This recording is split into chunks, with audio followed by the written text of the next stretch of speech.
nothing all the time. Like, what am I doing? I'm doing it for the show. Field of 68 till I die. This is the Field of 68 After Dark show, the only place that you need to be for college hoops every single night. It's the Field of 68 After Dark. It is the Final Four week, Monday evening edition. It feels like the calm before the storm right now. My name is Greg Waddell. With me today, we've got Jeff Goodman from Stadium. We've got Rob Dauster from the Field of 68. We are live on Sirius XM channel 84, and as always, streaming on the Field of 68 YouTube channel. If you're watching this at home, jump over to the channel. Please subscribe. Please like. Interact with the folks in the chat as well. We'll be answering questions every single break for the next hour. Gentlemen, great to be here with you. I know we're going to see each other in a couple days down in New Orleans. There's a buzz this week right now. There's an energy to it, even if I am getting a little antsy that we don't have any men's college hoops on right now. Although I will say the UConn-NC State women's game right now, double overtime. We've got a classic going on. So who knows? Maybe we'll live react to that. But let's start with we will not live react to that. We will definitely not. We will not live react to that. Greg will if his bet loses. All right, fine. The only live reaction will be the look on your face. That'll be the only live reaction. It's just because you don't have the right hats behind you. I get it. I understand. I do not. Fine. We'll start with two teams that you do have hats behind you, Jeff. That would be Duke and North Carolina. This is the greatest rivalry in college basketball, gentlemen. And this is the first time these two teams are playing in the NCAA tournament, let alone in the Final Four, let alone in Coach K's final season. I'm going to pose a simple question to you guys first, and then we'll get into matchups here. Between these two teams, that both of whom I think at different points this season, people kind of wrote off, who has had the more impressive run to the Final Four right now? Rob, let's go to you first. I mean, I think it's North Carolina, right? Who had them making it this far in the NCAA tournament? Who had them picking off the reigning national champions? Well, actually, I did. I think that might have been the one thing that I had correct in my bracket. But I mean, they entered as an 8 seed and they're heading to the Final Four. Duke beat the Titans. Duke beat the mighty Titans of Cal State Fullerton. What are you talking about, Rob? Touche. Well, look, North Carolina didn't have to play a 15 seed until the Elite Eight, so. That's a good point. I'm with you. I listen, it's Carolina because even though Baylor wasn't like the Baylor we thought or hoped they would be, you know, they still beat the defending national champs, where we figured going into it and certainly going into overtime, the mental toughness of Baylor and the culture of this Baylor group compared to the mental toughness and culture of this Carolina group. I think everybody and their mother was putting down money going into overtime. Honestly, that might be the most surprising thing from this NCAA tournament. Forget St. Peter's making it to the Elite Eight, right? Baylor coming back from 25 points down against a North Carolina team that didn't have Caleb Love and that didn't have Brady Manick and losing in overtime. Like, how do you do that? That's a hard thing to do. Really hard. Really, really hard. So, yeah, listen, I mean, I've talked about this, and you know, when people talk about Hubert Davis now, it's completely flipped, right? The whole narrative has flipped. Let's face it, for the first, 80% of the season, he was underwhelming, and Carolina was underwhelming. There was no other way to say it. And now we've seen it because we knew what type of talent they had, right? Like, that was clear as day. We knew what type of talent. But now, like, this sport, you can see it now. It is all about March. And Hubert Davis is the perfect illustration of that, because nobody gives a shit what he did before March 5th. Like, March 5th hit and everything changed for Hubert Davis, and he might get like a lifetime contract if he beats K here. But I'll say this about that, because I mostly agree, but I think a lot of the reason why we didn't pay attention to North Carolina's turnaround is because the ACC was just so bad. Heading, like, what we thought of it as so bad. The metrics of it were so bad. I do think some teams got better. Miami figured it out. Virginia Tech figured it out. North Carolina very clearly figured it out. But if the conference as a whole had done better in non-conference play, and seeing them beat the likes of Louisville or whoever they beat during that last. I think they won 9 of their last 11 in the ACC regular season. If those wins were impressive, we actually would have been paying attention to North Carolina long before that March 5th win. Is that fair to say? So I think part of the reason why we're only reacting to March is because the ACC was kind of not very good and not all that entertaining before we got to North Carolina beating Duke on March 5th. Yeah, I think that's fair. I mean, I think it's hard to evaluate every team in this conference just based on that conference, right? Like, if you look at what North Carolina did in the non-conference, everybody wrote them off because their best win was a Michigan team who everyone was convinced was absolutely horrible. Like, they had losses against Purdue, Tennessee, Kentucky. Looking back on it now, you don't really need to blame them for those losses. That's 3 really elite teams. But they were blown out. They were blown out. That was the problem. That's true. That's fair. Yeah, Greg, they weren't just losses. It was like Goodman trying to play me one-on-one. That's what it was like. Whatever. I've seen you shoot them. I've seen your shooting percentages. How's that? I haven't even seen you shoot the ball. I've seen your shooting percentages. I will dare you. Great. I will dare you to shoot great. the ball from beyond the arc. And I know I can rebound at least. I'm big. I'm fat. You know what, though? Here's the thing. I can rebound. The last time I got in a shooting contest with any media member at the Final Four, are you aware of what happened? Do you know what happened here? Greg, let's move on, please. Let's move on. I went 12 for 15, right? Matt Norlander went 9 for 15 from 3. Jeff Borzello, do you know what he shot from 3 in the shooting contest? 1 for 15. 0 for 15 with 4 air balls. Jeff Borzello, 0 for 15, 4 air balls. That wasn't to brag about myself. I told that story just to drag Borzello. Yeah, I mean, if there was a scouting report for media members and you're talking about who the just the shooters are, I don't know that Borzello has the shooting badge at this point. Maybe he does. We'll see. There's a lot of people who are asking for a gym this week in New Orleans. We'll see if that happens or not. That might happen.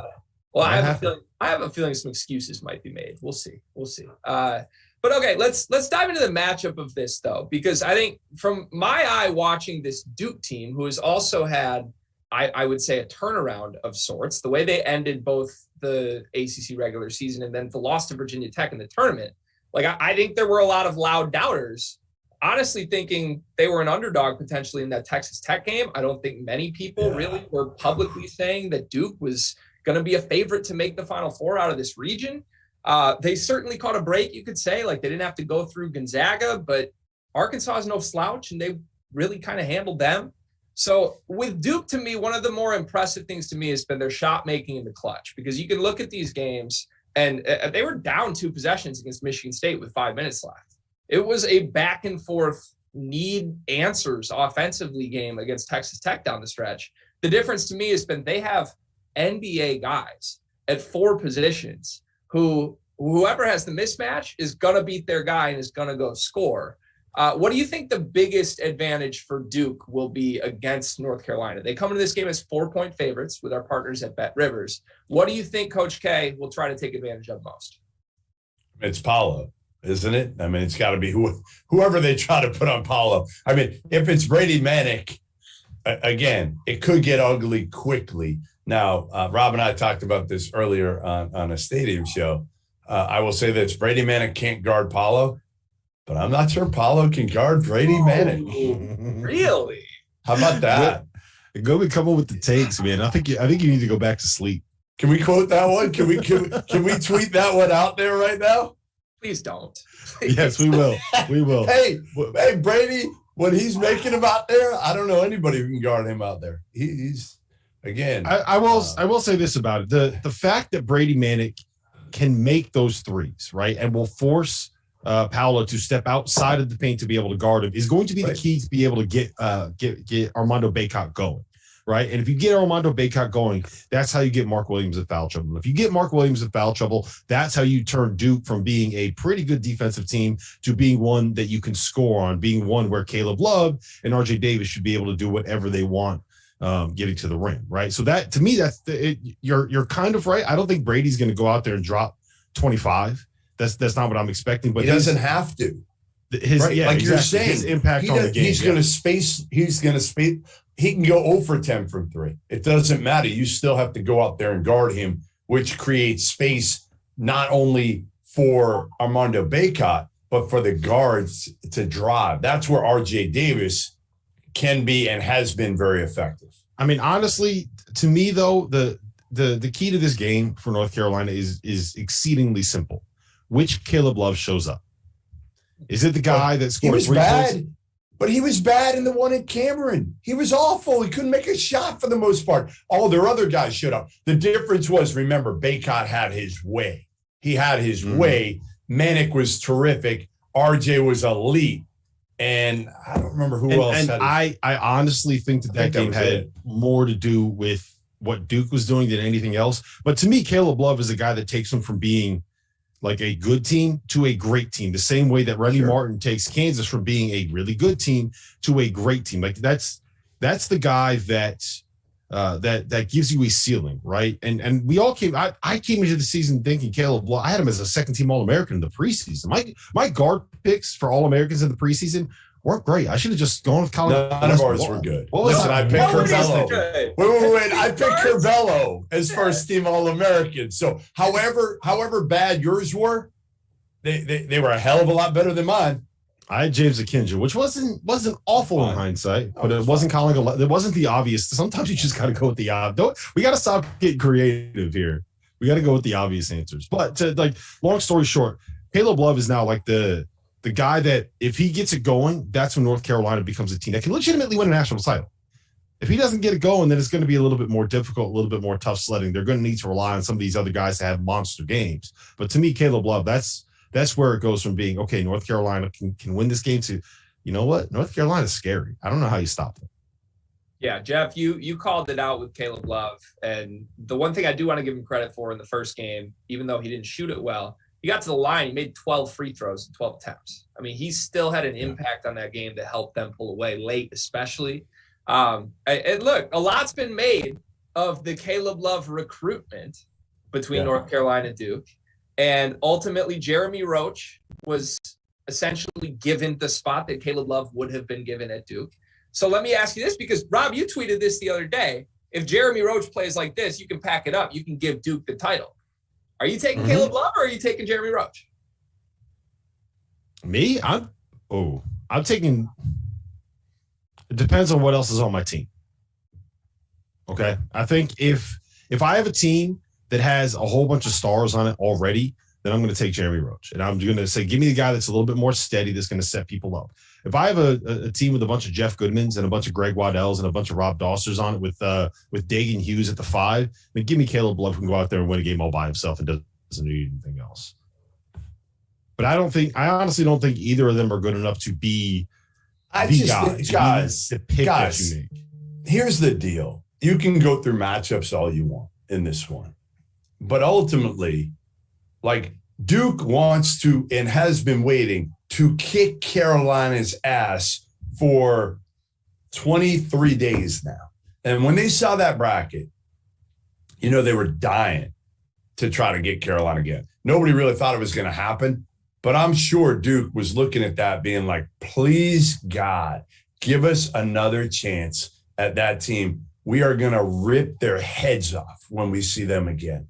Like, I just don't see it. I just don't see how Carolina's going to beat them again. Maybe I'm crazy. I just don't see it. And I also see, again, I've said this every game so far, if it is close at the end, which guy in stripes is going to make a call against Coach K in his penultimate game, potentially? None of them. We already know that. It's going to be 8-5. But it was also 8-5 when they played in Cameron. In Cameron Indoor, as you like to pronounce it. Indoor. Cameron Indoor Stadium, not Cameron Indoor Stadium. It's Cameron. I'm sorry. Stadium. I'm very, very sorry here. From the guy who can't pronounce any names in America, all of a sudden it's Cameron. but I can pronounce Cameron Indoor Stadium. Indoor. That's the one that I got. Cameron Indoor. All right. Jeff, I think go you're after right. Yourself. Go after yourself. This is not an endorsement of North Carolina to win this game, but I will push back on the idea that Duke, like everyone just immediately wants another shot at North Carolina. I think there might be more nervous energy than anything. We all had Duke beating Carolina by 15 plus in Coach K's final game at home. That is not true. Take that back. Came out shook. That is not true. Take that back. Take that back. That's true, Rob. That's a lie. Take out your hedgies. Take out your hedgies. That's fine. Go ahead. Hedge, not a hedge, whatever it is. I bet on North Carolina, and I said, and I quote, I would not be surprised if North Carolina won this game. I'm not the one that said I'm going to lay 42 points and take Duke, okay? That's all I'm saying. All right. Well, if you enjoyed that Rob Dauster victory put some respect on my name. There's Mr. plenty Waddell. more coming in the second segment of the And show. for the record, I'm going to be on Duke in this game. I think that Goodman's right. Of course you are. But then I'll be the one who's not, okay? I'll say that right now. There's going to be more nervous energy from these Duke players than anything. These 18 and 19-year-old Duke players who are absolutely mortified of the fact that they let the great Coach K down the first time, and they might get the ultimate black stain on their resume if they don't take care of this game. Seriously. I'll say it right now. No. Honestly, Paulo shouldn't be allowed to play in the NBA if he loses this game. They shouldn't let him in. They should make him have to go to Europe if he loses this game, because it is the ultimate. If you lose both Coach K night and the chance to go to a national title game and again, play a Kansas team, which I think is going to beat Villanova. We'll get to that soon. I love the matchup for Duke there against Kansas. You're right. Like, man, you shouldn't come out. You shouldn't be allowed to leave your room for a while. And what's Carolina got to lose? This is gravy. Nothing. They weren't supposed to be here. They get the shot to end all shots at their enemy. Like, that's such a beautiful thing for them. I don't know. I think the weight of the world is going to be on everybody's shoulders. Every open shot taking this game. I think there's going to be less pressure on Duke in this game than they had in the other game that they were playing. Because the other game that they were playing so they did not lose. So they would not be the team that lost the last game of Coach K's career in Cameron Indoor Stadium. This game, they actually have something to play for beyond not losing. They had already clinched the ACC regular season title. They weren't going to get a number one seed. All they were playing for was the pride and the ability to say that we're not the last team to lose in Cameron Indoor Stadium. They actually have a title to win here. It's true. Bets are on the line. Step ladders are in the building. We'll see what happens.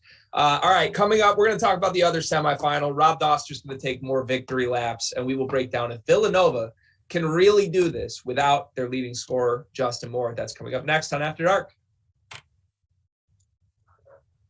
Clear for 90. All right. See that? We got one UConn team in the Final Four. You see that, guys? We got one UConn team in the Final Four. God. That's all we needed. We just needed one UConn team in the Final Four.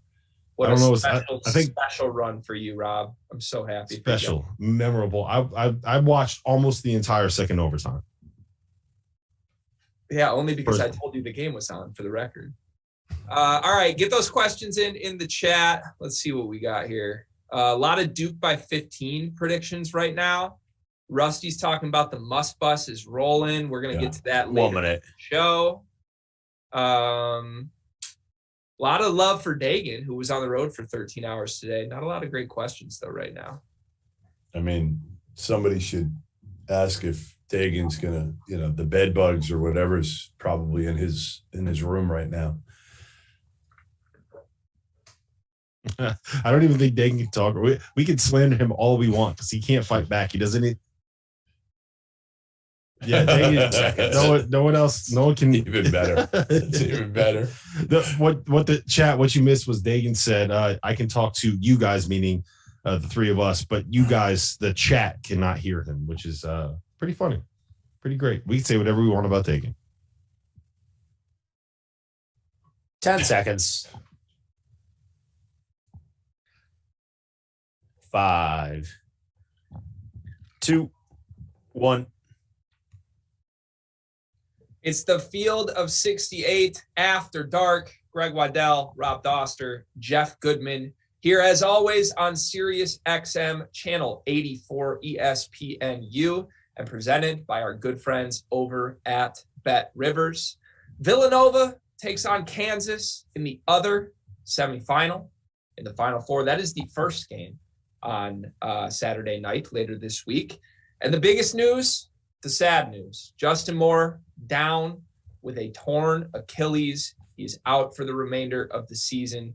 Devastating injury, to say the least. The kid was playing great, leading scorer for Villanova on the entire season. That's a major hole for a team that does not play a lot of guys. You're looking at a Caleb Daniels who's probably going to have to step up and play close to 35 minutes in this game. And you've got Colin Gillespie as the backcourt mate, who has been arguably the best guard in the country this season, but may have to shoulder a massive scoring burden in this game. Jeff, let's go to you here. Obviously a big loss. What can Villanova do to try to overcome this? I mean, they're going to have to stay out of foul trouble. They're going to have to make at least 10 or 12 threes and shoot a good percentage. And somehow they're going to have to make sure, again, that they can rebound with Kansas. Like, it's going to be hard. I mean, it's just going to be hard because, again, you got one big. And this is where, to me, like the Justin Moore injury is going to hurt him because he's probably their best shooter. I mean, you'd rather have Gillespie probably shooting a three, but Justin Moore is your most prolific three-point shooter, in my opinion. But you've got that, so you're throwing a lot of pressure on Caleb Daniels. Ryan Arcidiacono's brother is going to have to play extended minutes, probably. And I'm not sure he's ready for that. And then you've got Eric Dixon, who's the only big on their roster. And, you know, if anybody can expose a lack of front court depth, it's Bill Self, right? Like nobody's better at that, of finding a way, no matter who your guards are, to get him the ball in low post entry. Like, I don't care who it is, Remy, Ochai, whoever it is, they find a way to use angles and get him the ball, whether it's McCormick or even Lightfoot. So I just think this is a bad matchup anyway for Villanova, made much worse by the loss of Justin Moore.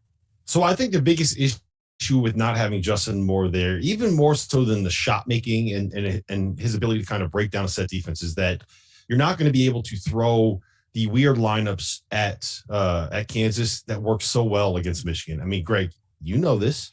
What Villanova did best was when they played Jermaine Samuels at the 5, and they basically said, look, we are going to pin our chance to get to the Elite Eight on saying that we're going to have more success with our smaller players going up against Hunter Dickinson on the perimeter than he will have going up against our smaller players in the post, right?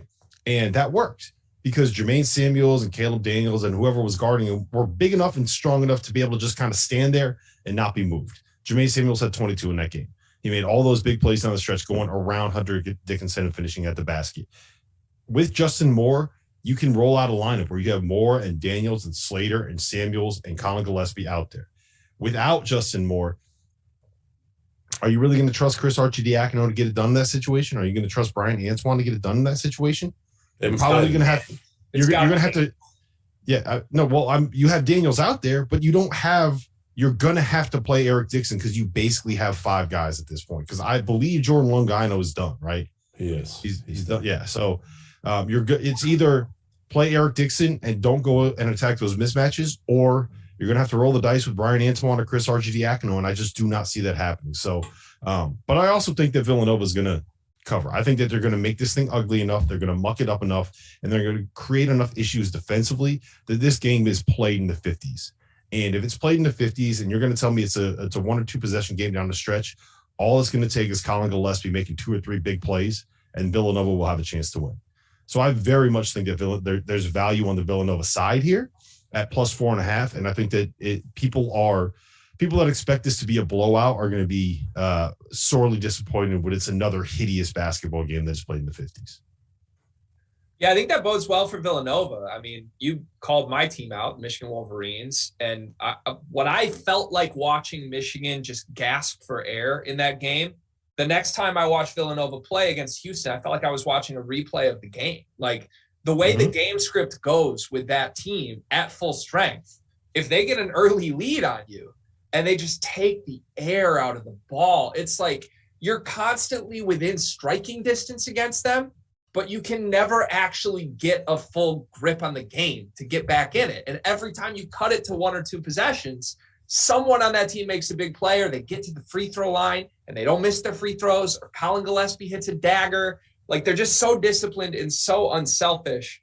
And I think weirdly that bodes well for them to survive without Justin Moore if they can just hang in the game for the first couple media timeouts. Like if we get to the under 10 in the first half, and it's I think they'll get worn down. But I think they're going to get worn down. I think they can stick with him for a while. And then the problem is going to be you're going to have 5 guys. Now, the only good thing is in the NCAA tournament, the media timeouts feel like half times. So they will get a little bit of a break there. I think it's more foul trouble. I think Bill Self is going to go at Dixon early and go to McCormick. And again, listen, you never know which David McCormick's going to show up, right? The one that fades away over Dixon, even though he's got 3 inches and 30 pounds, or the one who just goes after him. So you don't know.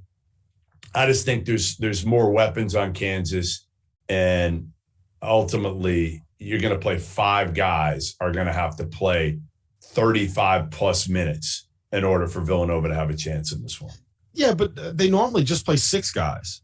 Right. Well, it's a big difference. No, I know it's a big difference. I know it's a big difference. But if you're asking like Archie Diacono and Brian Antoine to come in there and each one of them have 2 or 3 like 2-minute spells where you go in there and you don't do something stupid. If you're in there for 2 minutes, right? If you're in there for a 2-minute rotation, you basically have 1 possession offensively and 1 possession defensively. So 2 on each side of the floor because it takes about 30 seconds. Villanova will use the entire shot clock. You're basically saying, do not kill us over the course of this 4-possession stretch, and then we're going to get you right back out of there. We just need to get these guys an extra blow. And combined with the extra time that you have in the TV timeouts, Dixon doesn't play, but Dixon's going to be fatigued. He doesn't play 30 plus. I am way more worried about Eric Dixon getting a couple of fouls than I am about the fatigue. That's both. I think it's a little bit. I'm way more. But here's the other thing: if he does get tired, that makes it that much more likely he could end up getting 2 fouls. Like I'm just saying, not going to be. They can rotate guys in. They can rotate both those guys, McCormick and Lightfoot, who are completely different on Dixon, and try to, like you said, both wear him down and get him in foul trouble. Or it doesn't matter. Dixon's not used to playing 33, 34 minutes. I think they could play with him for the first half, and I think you could see not a repeat of Miami, but something where Kansas comes out in the second half and takes control. Yeah. So I'm going to play devil's advocate here because I am not on this side of the argument, and you both know this. But if Villanova truly has the best guard in the country, could this not just be the Colin Gillespie game? Like, I'm a little surprised we're sort of writing this off like, it's just too tough when they have the quote-unquote best guard in the country. Well, here's the thing, right? What Colin Gillespie does best is when you're able to get him into those post-up actions, right? That when Villanova becomes really dangerous, they have 4 shooters around the perimeter, and they get Colin Gillespie into the post. And I think it'll work with him in the post because DeJuan Harris, as good as he is defensively, he completely shut down Cam McGusty in the second half of the game against Miami. That dude can guard. He can guard guys that are bigger than him. It doesn't matter against Colin Gillespie. Colin Gillespie posts up dudes that are 6'8", right? He's just so good and so patient in the paint. He's going to wait for you to send help and just dribble it there on the block until you send help or until he's able to get the angle to get a shot off at the basket. My concern there is if you also have Eric Dixon on the floor, do you have enough shooting to be able to create the space where it would even matter? Because it's one thing to throw somebody in the post and have everybody spaced out. It's another thing where you throw him in the post and like David McCormick is just there saying, yeah, go ahead, little boy, try to shoot it. Does that make sense?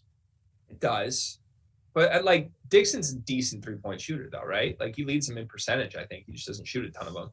He does. Yeah. So so here's let me ask you this. If you are, let's say you're Bill Self, and are you willing to let Colin Gillespie go one-on-one because you're afraid of Eric Dixon shooting threes?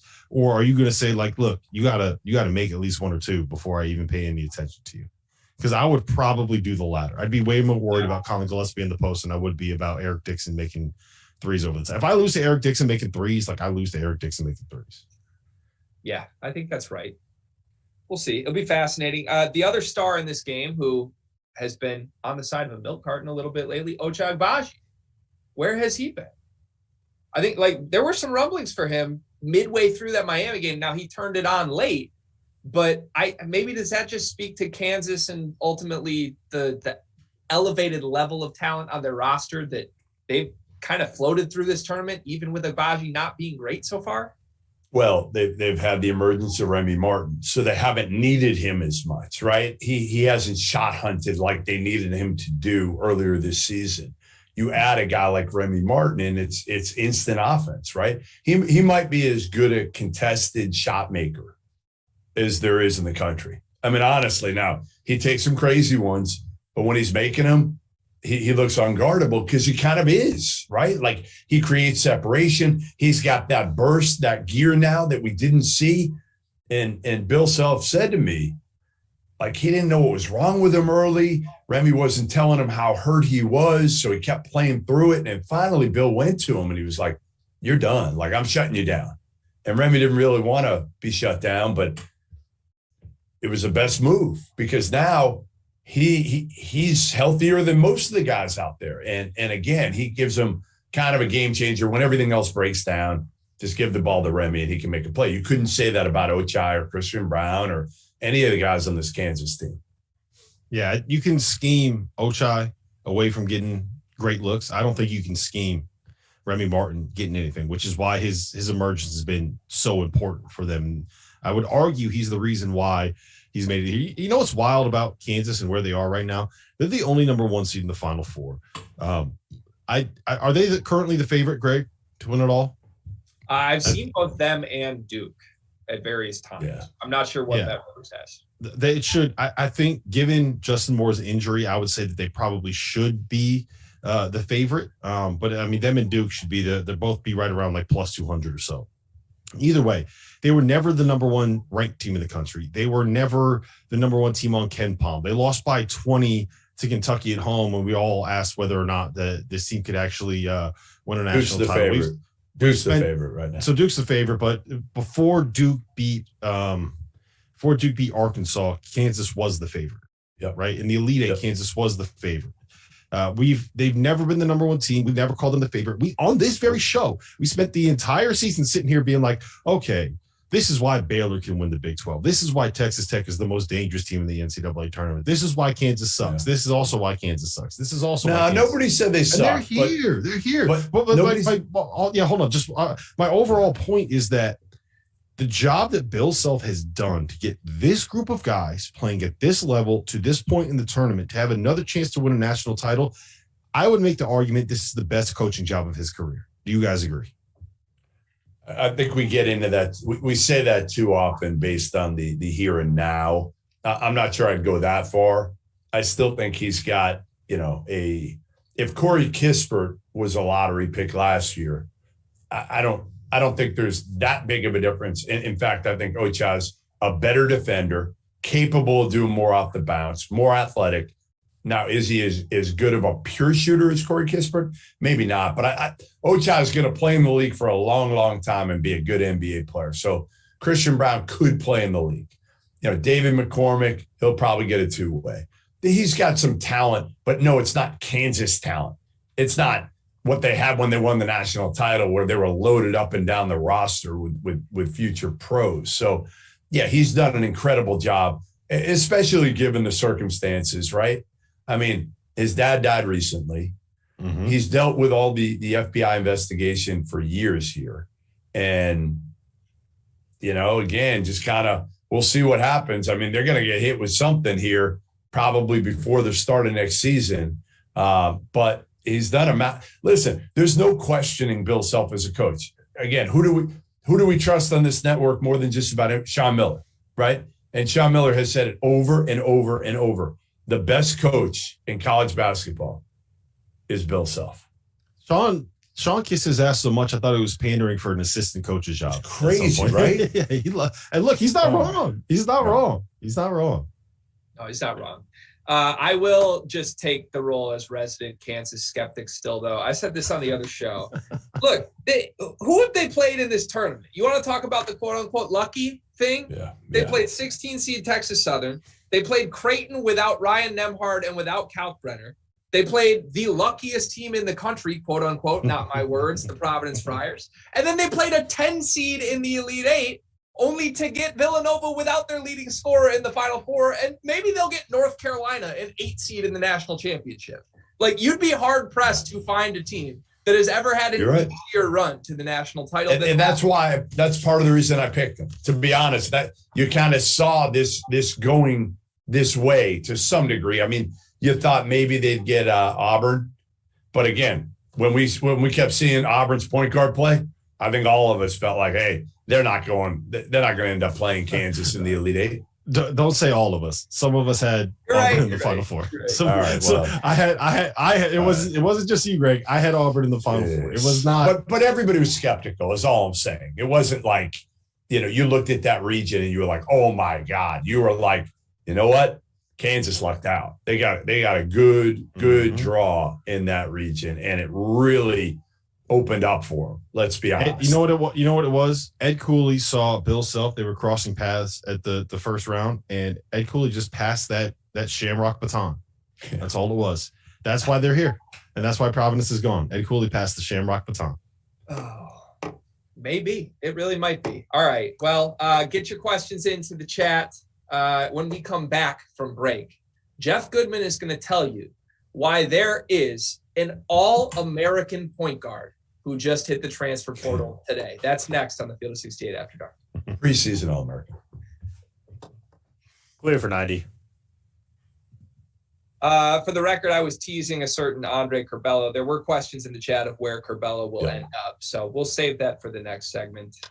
Ken Palm is a fraud. I wasn't talking down on Providence, by the way. My favorite team in the country this season. Love them. Well, we will slander Providence until we get 100 likes on this video.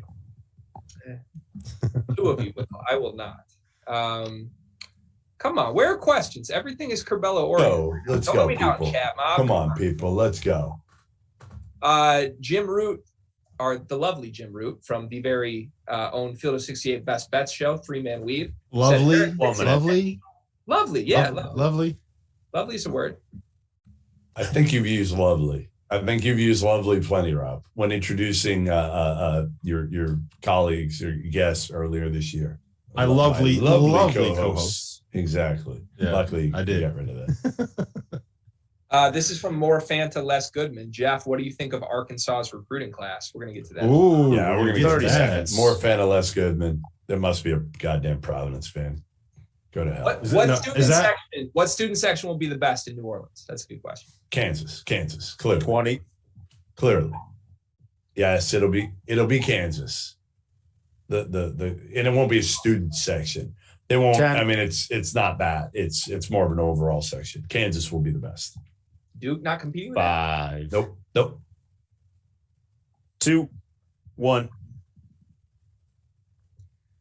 It's the Field of 68 After Dark, final 4-week Monday night edition. Greg Waddell, Rob Dauster, Jeff Goodman. We are here live on Sirius XM Channel 84, breaking down the Final Four matchups. All 3 of us will be in New Orleans later this week doing shows Wednesday, Thursday, Friday, Saturday, Sunday, Monday. It's going to be a fantastic week. So follow the Field of 68 so you don't miss out on anything, and subscribe to the YouTube channel so that you can get in your questions in the chat and be a part of the show with us. All right, we're going to get to some news that broke today.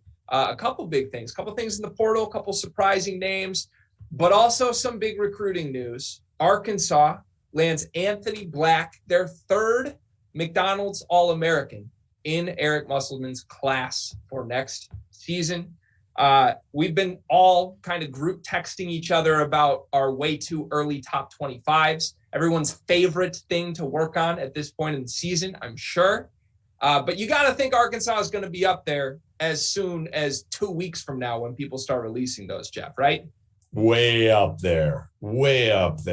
I mean, listen, my favorite player this past summer outside of Shaden Sharp was Nick Smith.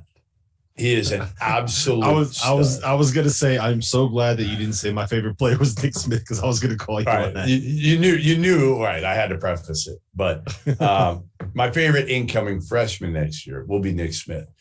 Like, you just look at Nick Smith and you're like, pro. He looks the part. He's got an NBA game. He's long. He's just that prototypical right now athletic wing that can score, that can shoot it. So he's ranked 6th in the country. Jordan Walsh is ranked 18. I actually think Jordan Walsh might be ranked a little bit higher than he should be, but he plays so damn hard and he's super athletic also. And he's got his perimeter shot's coming. It's getting better. And then you add Anthony Black, another McDonald's All-American. They got 3 McDonald's All-Americans at Arkansas. So the must bus is rolling. It's rolling over everybody in the SEC. Like, think about this. The must bus is going to bring in, I mean, what if Kentucky doesn't keep Shaedon Sharpe? Like, there's a big decision here for Shaedon Sharpe in Kentucky that's going to really define, to me, this Kentucky team, because he's going to be a top 10 pick for sure.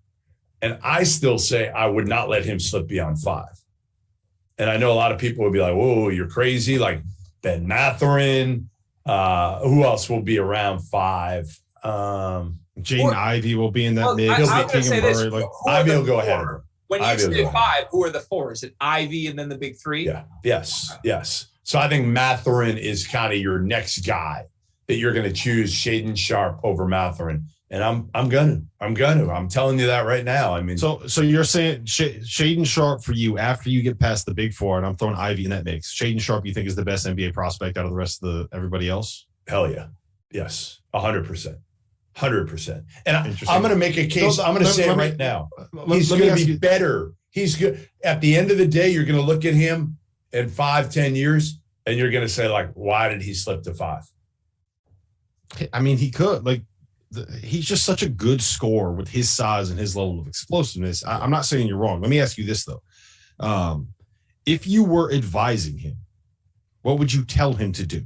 Are you saying you need to go pro, you need to go get that money, you need to go get drafted? Are you saying come back to college for a year, you're never going to fall out of that top spot, you're going to be able to make a lot of money at Kentucky with the NIL stuff and get yourself ready to be able to go play and contribute immediately at the NBA level? Because if I'm advising him, like, go get your money, don't even risk it. I don't want to say that. I don't want to say that because I love the kid and I really want to see him play at Kentucky because I want him there too. Like for Rob Dauster, the best thing for Rob Dauster, and you guys might be shocked to hear this. I'm very out for myself. I'm not afraid to be selfish. I'm not afraid to put myself number 1. I promise you that. So I want him back. And if I was advising him as Rob Dauster, then yes, I would say you need to come back, man. Look, you don't want to go pro. You're not going to like that NBA life. Stay in college, be a god for a while on campus. You'll have more attention there than you're ever going to have in the NBA. But he should go pro.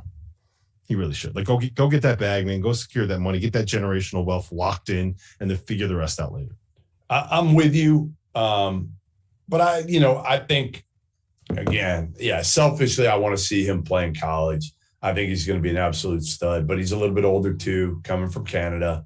And the good thing for him is at least he did spend the whole semester on a college campus at Kentucky, at least getting a little bit more mature than sitting around playing high school. At least he's practicing against some good players. So he did get better, I think, over the last few months. But ultimately, I'm with you, Rob. Like, you can't pass it up. Because, like, look at a kid like the late Terrence Clark, who we love coming out of high school, and obviously kind of his stock fell before he passed. BJ Boston, like, there's lots of guys. Yeah, or God forbid, look at what just happened to Justin Moore. Right. Right. Yeah. Go get that bag, secure that bag while you can. Yeah, I'm with you. But don't go to school. You want to be at Kentucky. The bag is going to be huge. The NIL bag is huge. I've seen the actual NIL bags. They are Ricky Road duffel bags. It's literally just a black duffel bag with a white money symbol spray painted on the side, and it's nothing but cash in those bags, and it's legal now. Go to Kentucky. You want to. You know you want to. Can we bring Field of 68 branded NIL physical bags to New Orleans this week and start throwing them out at the bar? We should do that. We should. Man. Maybe we'll do it next year. All right, let's move from one guard that Jeff Goodman loves to another guard that Jeff Goodman loves, and that would be former Illinois point guard Andre Curbelo, who is, can I say he's the biggest name in the transfer portal? I think as far he's as definitely the biggest name. Yeah, definitely. Splash names as far as that goes. He enters the portal today. Who knows where he will end up? Something you don't think this is like a enter the portal and maybe return to Illinois situation, do you? That's the Kofi Cobra. I don't think so. Does Illinois want him back? Ooh. Right. No, I listen, that's a fair question. To me, again, if you're looking at Curbelo in Illinois, you're saying more often than not this past year, he probably was a liability.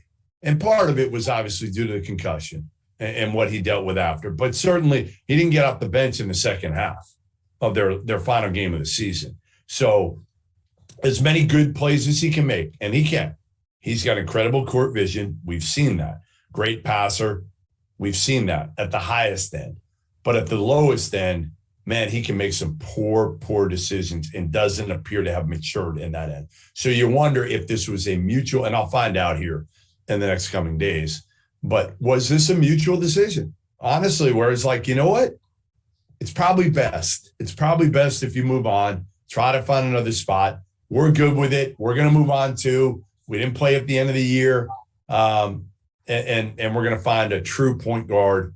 Or maybe just, I don't know what they do. I mean, I think they may need to go. Can Trent Frazier come back? Can Alfonso Plummer come back? The hardest thing, 7th year. Yeah. The hardest thing about figuring out the preseason top 25 is Right. trying to figure out who the hell has another year of eligibility. Yeah. It's hard enough as it is to figure out who's coming back to school and who's leaving. And now we add in 17 other different factors with immediately eligible transfers and COVID years and portals and 9th years and all of this shit. I feel like this scene in Hangover when the guy when he's trying to count cards and all the numbers are going around in his head. I'm lost. Impossible. It's impossible to figure out. But Curbelo to me, and here's the thing: what situation does Andre Curbelo need? Do you want to put him in a structured situation to try to teach him the best way to play, or do you want to put him in a situation where he can just go and play AU basketball?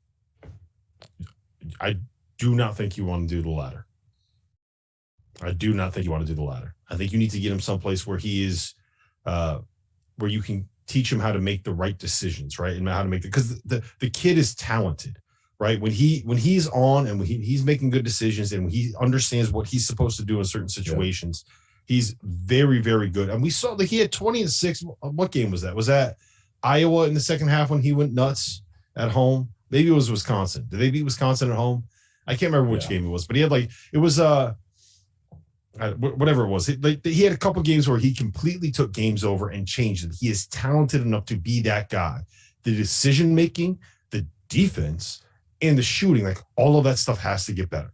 It has to get better. Otherwise, he's just going to be a guy that we say, yeah, you know what? He had some great moments, but he wasn't very good. So you need to get him in a structured situation where he could be coached up to maximize what he can be.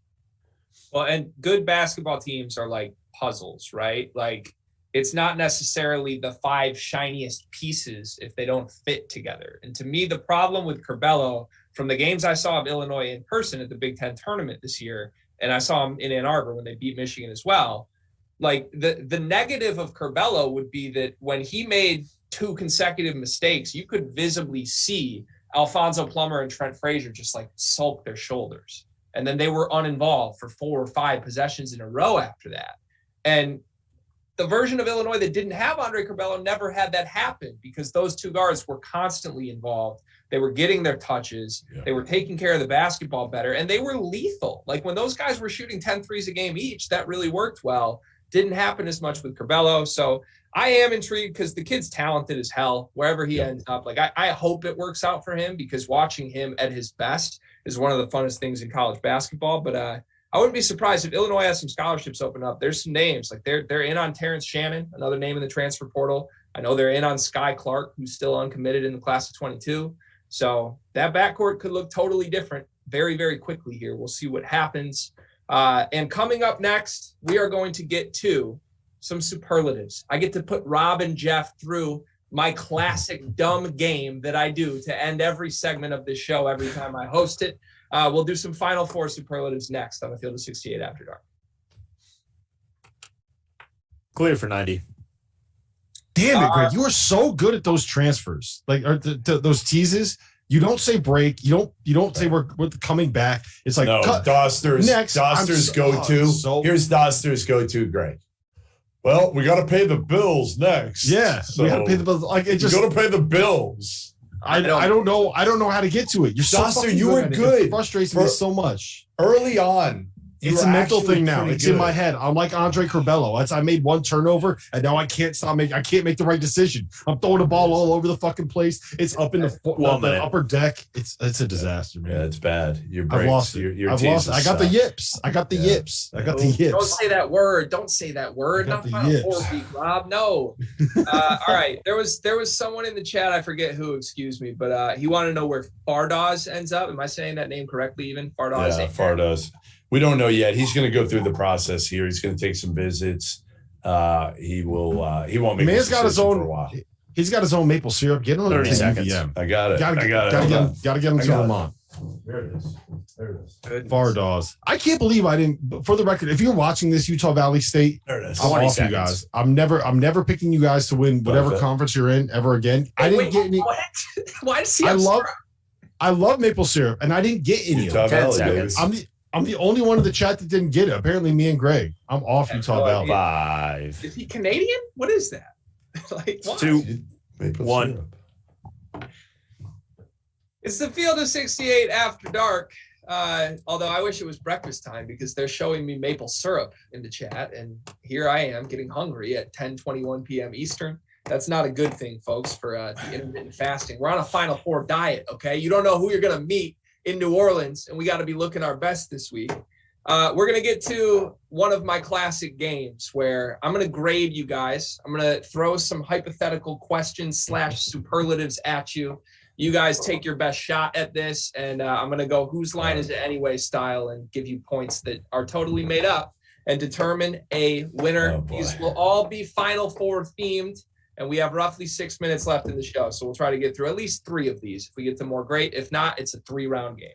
First one, of the 4 coaches in the Final Four, 3 of whom are esteemed, quote unquote, elite coaches, and the 4th, Hubert Davis, a phenomenal first year. You have to pick one to ride or die with. Throw out their roster. Say they all were given the same roster and you're going into one game. Which coach are you taking to ride with? Rob, you go first. Do they just get to coach them for this game, or do they get to coach them for like the entire? Are we assuming that they've had these players the entire career, or just one game? One game, just one. It's Bill Self, and I can already tell you what Goodman's answer is going to be. It's going to be Bill Self as well. That's very true. Very true. Bill Self with the edge over Jay Wright and Coach K. Hubert coming in 4th.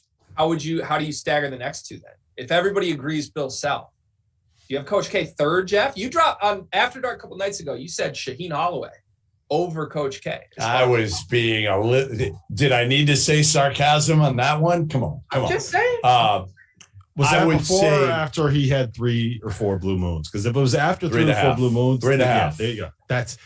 There's your answer, Gregory.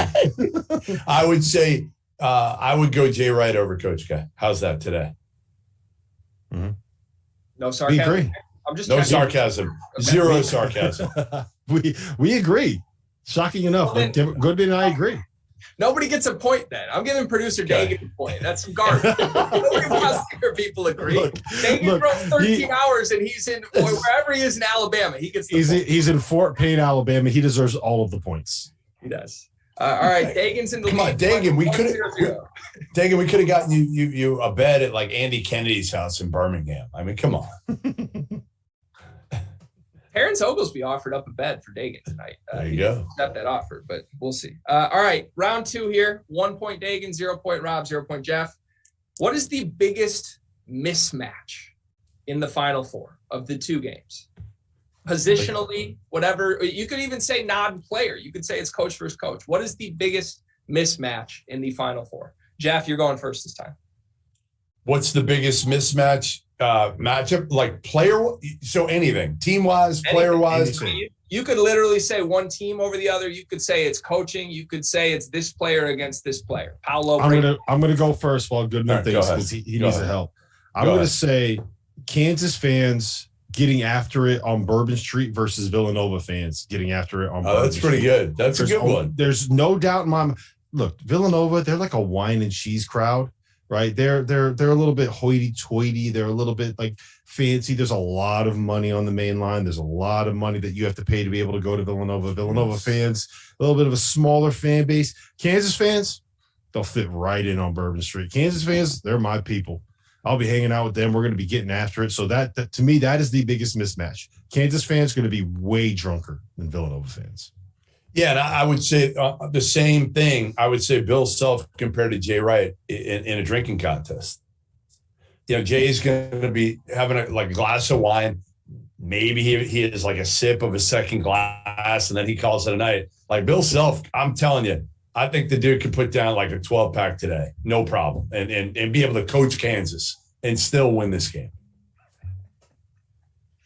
Just for the record, we don't condone drinking and driving here at the Field of 68. Or drinking and coaching. A few names have had problems with that. It's very true. Very true. All right, we're going to give Dauster the point there. Jeff, I feel like you tried to cop a little of his style there, going the route there. It was okay. It was okay, but Rob gets the originality points there. So 1 point Dagan, 1 point Rob, 0 points Jeff.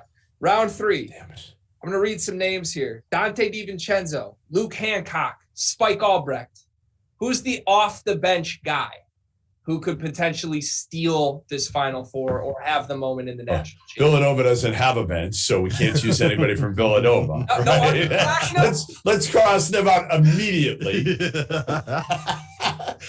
The easy one, I mean, come on, let me go first.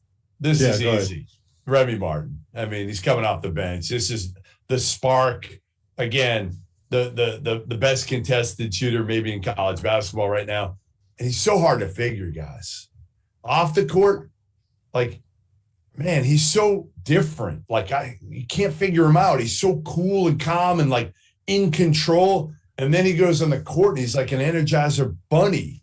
So Remy Martin, the easy pick there. Easy. All right. So you took the obvious answer, which means I'm going to have to mix it up a little bit here. So I'm going to go with Jeremy Roach because he's going to come in and he's going to go for 24-5 against North Carolina. He's going to outplay RJ Davis. He's going to outplay Caleb Love. We're going to get to the national title game, and he's going to put the absolute clamps on Remy Martin, lock him up. So on Monday, you don't have to give me the point now. I'm just saying on Monday, after the national title game is over, I'm going to be taking that point back. Wow. I mean, the conviction that you said that with makes me want to lean that way. But honestly, I'm not going to lie. I didn't love either of your answers here. Again, I get to make up the points here. Remy was too obvious. Remy's the correct answer, but that's too obvious. Of course he is. Jeremy Roach, man, like I'm looking for like the little shooter that just lights everybody on fire. That's not Jeremy Roach. I don't know. I'm going producer Dagan again. We have 5 seconds left in the show. This was Rob Dauster, Jeff Goodman, Greg Waddell, Field of 68 After Dark. By the way, I just got sent something very, very, very good by Jody Bailey, who is an assistant coach at New Orleans, University of New Orleans. He gave me his list, and it's like a good graphic list of their favorite restaurants, their must-haves, a few more New Orleans must-haves, and then another one, always a great meal. Like this is like 30 deep of spots. So this is going to be our like go-to way of navigating New Orleans. All right, so it's Thursday evening. Well, Wednesday, because we're all getting there Wednesday. It's Wednesday evening. Let's call it 9:30 p.m. We're done with the Field of 68 live show, and we found our way to some restaurant, some bar, and the waiter or waitress, whoever it is, walks over, ready to take your order. Jeff Goodman, what are you ordering? I mean, I'm a jambalaya guy. I got to start there. But I will try anything. So I'm good for just about anything there that they throw in front of me. So I'm looking forward to it. I'm going to gain the 20 pounds that I lost from keto earlier this year. And then I'm going to have to come back and do keto again. It says a lot about us that the first thought that I had was, yeah, I'm probably going to get a hand grenade and a beer. And maybe a shot of bourbon as well. Yeah. My first shot was, let's get some booze. And Goodman's like, I'm going to get some jambalaya. I was with you for the record. Although, what's a hand grenade? I've never heard of that. You'll find out. It's whatever I got to have. Didn't I agree that I got to do 2 of them or something? No, that bet that bet never panned out. Oh, it hit? It did. Goodman has to do 2 hand grenades walking down Bourbon Street for the people that are in the chat right now that cannot hear Dagan when he is speaking. The good news is, you know what else is going to be fun? T.O. and John Fanta both have to do at least one show wearing a hot dog suit because they thought that Maryland at some point this season would be ranked in the top 13 nationally, not the top 13 in the Big Ten, nationally. Look, that just shows the biases, right? Come on. Like I've been trying to work with these fine colleagues of ours at the Field of 68, just leave the bias out just a tiny little bit, man. They're too good at their jobs. They're too good at what they do to get caught up in a bet with a hot dog suit on Mark Turgeon. What are you doing, boys? Come on. Here's the thing. It's fair. I don't make any bets unless I know I can rile somebody up and make them take a dumb bet. Like, for example, when I convinced Jeff without anything for me that he said that he would wear the Friar costume for a show in the Final Four if Providence made it that far, right? There's no downside for me. I know, but did I look worried? Oh, you were a little bit worried. I was like not worried. Yeah, when Providence the luck was going to run out, Robert. When Providence made that run and they took the lead in the second half against Kansas, like there was a little tinge where you're like, shit, I might actually have to do this, huh? Yeah, because then it was going to be Providence, Miami. So yes, yeah, but I'm a little nervous. I had confidence in Bill Self. I had confidence. Can we do some more of that game? Because that game was fun. Let's do some more of that game. My games are always fun, Rob. But let's do more. I was glad we ended with 3 because I had no more prepared than that. Yeah, no more prepared. No, I'm sorry. I'm on my D game tonight. I'm not gonna lie. That's what I get when I sub in, though. Your teases were great. Your ending, not the best. Not great. Hey, we got 5 seconds left. Producer Dagan, I'll see you later. Well, Producer Dagan won the game. Okay, I'm just giving him credit. Greg wasn't even supposed to host. Didn't say that. Someone that the chat can't even hear. Chat, he's talking to us right now, just so you guys know. We're not talking to ourselves. I love that. Rob, I'm gonna bring this big maple for you down in New Orleans. You think I can? No, I don't want it. If you bring it to me, I'm gonna smash it. I'm off Utah Valley. Never again. Hey Rob, I know they didn't make it, but can you still look into a peacock down there? Yeah, I love that we told T.O. about this, so now he feels like he's safe. No, we need to prank T.O. with something while he's down there. Like I don't know what it is. We won't say it on the air, but we got you. I got you. What was that in the pandemic 2 years ago? Oh, do you want to tell that story? I got you. Get the story. I don't remember all of it, but I remember. So here's what happened. Billy Gillespie was hired by Tarleton State, and I wrote a column just like with all of the horrible stories that I'd heard about Billy Gillespie because he's a horrible human being. He should not be in charge of anybody, let alone people that he controls whether or not Bully they're Clyde. Scholarship. Bully Clyde. Don't call him Billy Clyde. He's a complete bully, like just a total asshole. He should not be coaching college basketball. So I wrote a column.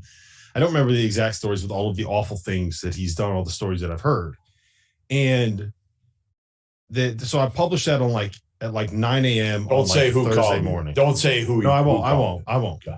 And at about 9 p.m. that night, I get a call from like a random, like you can say it was a coach. It was a 540 area code. So like I don't remember.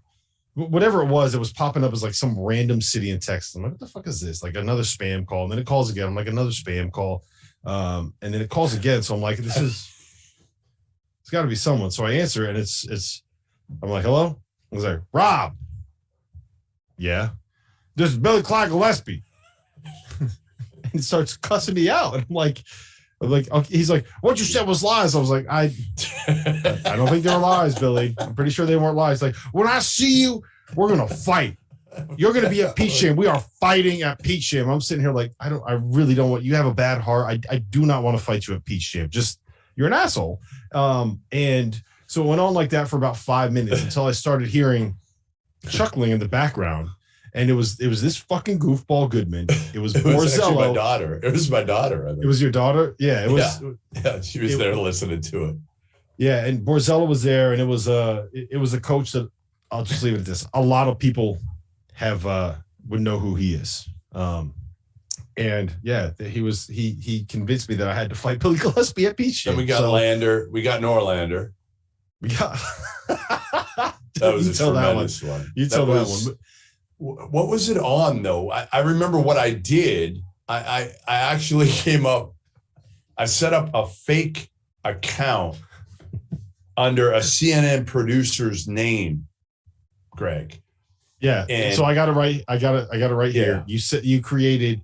I don't want to say who it was, but it was the actual producer's name, CNN@gmail.com, and you emailed Matt Norlander and said, we saw your tweet exchange with Jake about your Dave Matthews bracket. Jake Tapper, right. Yeah. And as you are well aware by now, he's a huge fan of Dave Matthews Band. We're actually recording a tape segment with Dave at 3:15 p.m. today, and we were hoping that you might be able to join us. I know it's short notice, but we could do it via Zoom. Your segment would be somewhere between 3 to 5 minutes.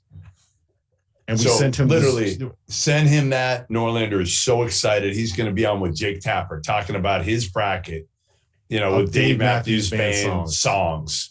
And we set up the Zoom. It was in the pandemic early on.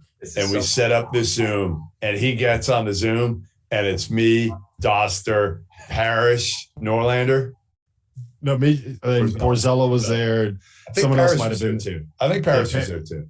We invited everybody, and Norlander's getting on. He's all dressed up. He's looking good. This is his shining moment, his chance to be on Jake Tapper, his idol. And he gets on and we're like, yeah. What's up, Norlander? How you doing? Yeah, Let's talk about that Dave Matthews Band bracket. That's got to be why Norlander won't respond to you guys. Jeez. Yeah. Yeah, it was not nice. It was not a nice thing to do, but so no, that's a good harmless prank. They were both good and harmless. I've always wanted to get Rick Barnes. So my whole deal has been, I've known Rick Barnes as the ultimate prankster. Okay, for years, 10 years, he's done some crazy shit to people. He had a high school coach, his high school coach, an older guy, come to. I won't say who it is again. Same person as earlier. He arrived at the airport, and he goes to get in the car, and one of Rick Barnes' assistants is picking him up, and he gets in, and the assistant is only wearing his tighty whities, nothing else. And then he goes to leave the same trip. He goes to leave, and he's picking up. He packs his bag, whatever is, just duffel bag. And he goes to pick it up, and they put a bowling ball in there. So he almost rips his shoulder out of its socket. Guy's 80 years old. So Rick Barnes is big time prankster. So I was going to get him back years ago. And it was when my daughter was young. She was probably 3-4 years old. And people are like, don't do it. He will go after your family. He will go after your wife. Nobody's off limits for him. So I was like, I'm not touching that. I'm not. If you're in the chat right now, I want to hear the best prank that you've ever pulled. Ever. The best prank you've ever pulled. And I might steal it for getting TO. So if it's really good, I'll attribute it to you, and we'll get TO with it. Yeah, we'll get TO with one. I want to get Carter too. I want to get Carter. We can get Carter. Carter's too easy. He's too easy. He's just too gullible. He really. Anything. He's that naive. I love the kid with my Yeah. entire life. I do, but he genuinely believes everyone is such a good-hearted person. He believes This could be fun man. then. You should not have let that information slip. I You should have said, shouldn't have, but I know. you should have said, yeah, you can't. Carter's impossible to prank. Goodman tried to get me a couple times this fall, a couple times. Did I? I don't remember. Yeah, I think you found out a way to change the number when you send a text message. Oh yeah, I did. I forget who I said I was. I'm not gonna say who it was, but I was like, what the fuck is this? What the hell is going on? Oh yeah, that's right. I did. I'm a little childish, but whatever. just a little. Give me. I know you got more good prank stories. Give me some other ones.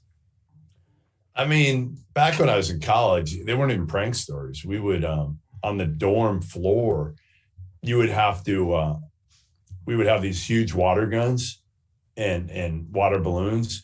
And when you heard the door open, you had to sprint down. And when you did, you'd hear the door and everybody on the floor, you'd go out, you'd either get the water gun and nail them or the water balloons. So once I had a really good friend of mine who was the most mellow dude ever, named Aaron. And he's taking a shit. He's on the toilet. And what I did, I took the water gun and I shot it up on top of him. So it just started pouring down on him.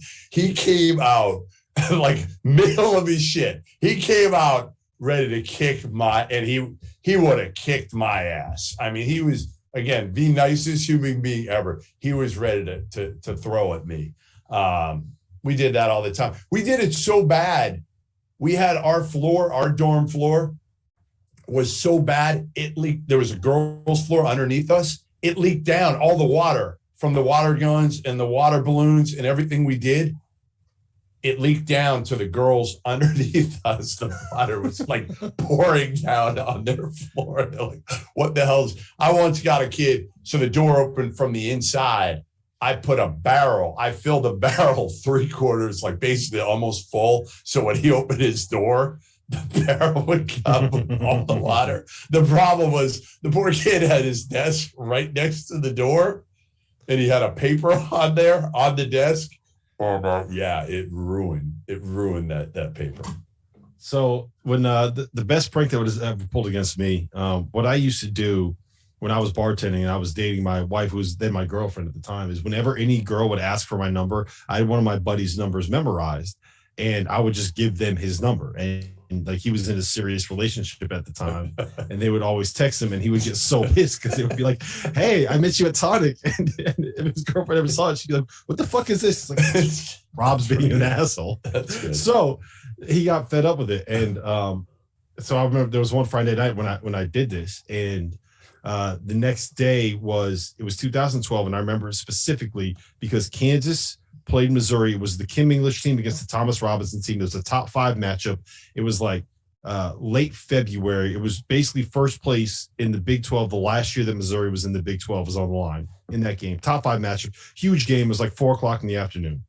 I'm just sitting there in like basketball shorts, shirt off, drinking a beer, watching the game, whatever.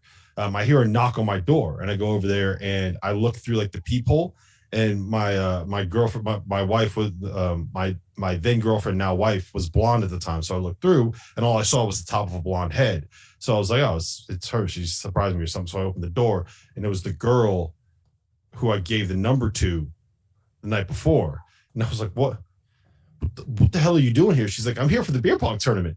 And she's wearing like 6-inch high heels and like this tiny little black mini skirt. And I'm like, you're not here for a beer pong tournament, but you can't come in here right now. The lights are off. Look at what. Do you think there's a beer pong tournament going on in here right now? Like, you gotta go. So I was like, she's like, haha, you're so funny. I was like, no, you gotta go. And I shut the door in her face, and I had to sit there and look through the peephole while she stood there for like about 30 seconds before she kind of got the hit that she had to go. And the worst part about it was the building that I was living in was like a block long, and the hallway was all the way down, and we lived at the very end. So you walked straight to our door. So I could see all the way to the other end of the hallway, and I just had to look at the people and watch them walk all the way down the hallway to the elevator to go down. That was a good one. All right. We gotta wrap this. We gotta wrap this because I gotta get some sleep. All right, let's end with the way we always end. We're doing 3 cheers. I don't know what we're cheersing to, but let's go around the horn. Who's got a cheers? Cheers to the night, UConn women. I'm a diehard UConn women's basketball fan. UConn women get it done. Paige Becker said 27 points, double overtime. They knocked off number 1 seed NC State. They are heading to the women's Final Four. Go Huskies. They got it done. Cheers. What is my cheers of the night to? Boy. Man. I don't. Geez. Sean in the chat wants a cheers to the NIT, Jeff. You gonna do that? Who's in the NIT? I don't even know. I don't even know. I couldn't tell you who's in. Like, I legitimately never pay any attention. The only time I do, when I used to cover the McDonald's All-American game, I feel like I would get there. I should have stayed. McDonald's All-American game is tomorrow night in Chicago, and I left. I feel bad. Wait, hold on. They have some of the pranks coming up in the chat. Are they good? It says, in high school, we stole this girl's keys who we were friends with, went to Walmart, made copies, and then we would randomly park her car in the principal's parking spot after. No. I did that too.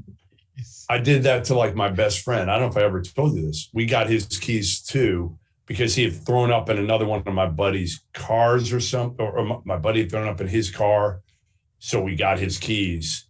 And he had 2 jobs at the time. We were like just out of high school, and he worked at Sears and BJ's. And we would not only move his car a couple spots to start, but we would put like penthouse in the back seat. We'd put like empty pizza boxes in the back seat one day. Then we'd start moving it further away. Then one time there were 2 parking garages at the Natick Mall. He parked in one of them, which was on one side of the mall. We moved it to the complete other side. The poor kid was going out of his fucking mind. Finally, my other buddy told his dad that we were doing it. So his dad hated me from there on out. But yeah, no, I want to do it again to him now that we're all grown up. Like, I want to get his keys again and start to do it again and see if he would know right away. If we started like moving it like 2 spots. Then like 5. And then my other buddy was like, once I started moving it clearly across the lot and putting all sorts of shit in there, he bailed. He bailed on it. When's the last time you talked to that kid? I still talk to him all the time. Don Potter said that he used to put alligator gar in the city pool. I'm guessing that you live somewhere in Texas. If you're Florida. If you guys don't know what alligator gar are, they're fish that are like 8 feet long. They're huge, massive dinosaur-looking fish. All right, so I need somebody to toast to. You need a cheers, Jeff. Cheers. Who am I gonna cheers to? Shit. I am going to cheers. Got 1,000 I know. friends can't cheers to one thing. I'm gonna cheers to Tim Jankovic and his career being over. Tim Jankovic, Jank, retirement, enjoy retirement. And if you want to make a cameo on the field of 68, come on anytime. Come on down. That's right. Invite. Cheers to Tim. All right, I'm gonna cheers to the 2 of you, gentlemen, because I'm going to the Final Four to work with the field of 68. And a year ago, if you would have told a year ago's version of me that, I would have done backflips. I truly can't believe it. So I'm here because you 2 took a chance on me. I appreciate that. I'm looking forward to that. That's been regretting it every day since. No, that's the best part of this. That I mean, honestly, like, I know I've said this a lot, and I mean it. That's been the coolest part of being a part of all this and helping out, whether it's you or just some of the other young guys that are Sean Paul going to be there. The Heat Check guys, shout out to them. They put out great work. If you don't follow Heat Check CBB, go follow them on Twitter. So many good young people. Listen, it was probably the most fun I had this past week with my daughter, and David Warlock in the NCAA that actually credentialed Talia.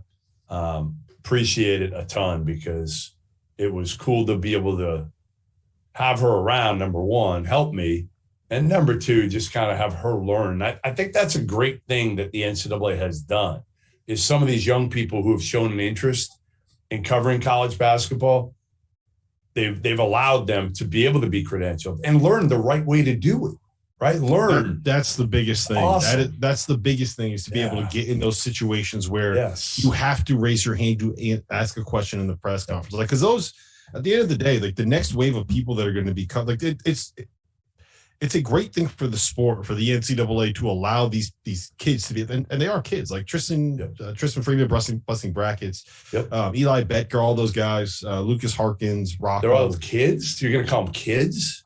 I mean, how old? They're like 24, 25 years old, aren't they? Kids? I mean, I guess I call them kids. You're not that old. I don't think you can call them kids. Yeah, but here's the thing. Like, so if you look at this wave of people that are coming up covering the sport, right? I started out doing a blog. Right. I never had any journalism experience. I started out doing a blog. The only reason I could tell where I am is because NBC took a chance with me, and then some of the people that give credentials and allow access took a chance on me and allowed me to go. Matt Norlander started out, it was College Hoops Journal back in 2006. I remember it vividly. Borzello started out doing March Madness all season. Like that's where Didn't he do soccer? He starting with like a soccer blog? No, he did soccer stuff for CBS Sport, but like the group of guys that are coming through right now started out as bloggers. So it's great to see the NCAA allow these guys to be able to come and see how it's done, because they're never going to learn unless you actually throw them in the mix and give them a chance. Show them what it takes to be able to ask a question in a press conference at the Elite Eight, right? Show them what it takes to be able to go and get the interview that you need to be able to get to the story that you want to do. Show them how this business works and how you can cover it. That's what you need for the sport to grow. I mean, right? Kai and Matt from 3Man Weave, they were there in Chicago, and you could tell, like you could just tell how much they were enjoying it, how much they appreciated it. And I think that's what you want, the passionate people that love this sport, because let's face it, this sport doesn't get enough attention. And the people that love it, again, Greg, like I couldn't be happier that you're coming down. You're gonna have fun. You're gonna see kind of what it's all about, and you're gonna drink a lot in New Orleans too. Let's face it. Hey, and hopefully be a victim of a prank. Honestly, I'm looking forward to that too. I think it might happen. We'll see. Don't ask for Goodman's wrath. You don't want it. Don't ask for my blessing. Whatever you do. Oh, God, that's true. All right, Chat Mob, we appreciate you. Make sure you follow the Field of 68 all week. We'll be doing live shows, as you can see, in New Orleans for 5-6 days. I don't even know how many. It's going to be a blur. We appreciate you. This was the Field of 68 After Dark. Oh, shout out to All Facts Media too. We forgot about All Facts Media. Get a shout out for them in there as well. That's right. Riley Davis, Amateur Hour Hoops. Do we miss anyone else? A lot of people. I tweeted them all out though. So I'm not going to say the guy that we call Mushy Mush. Not going to say him.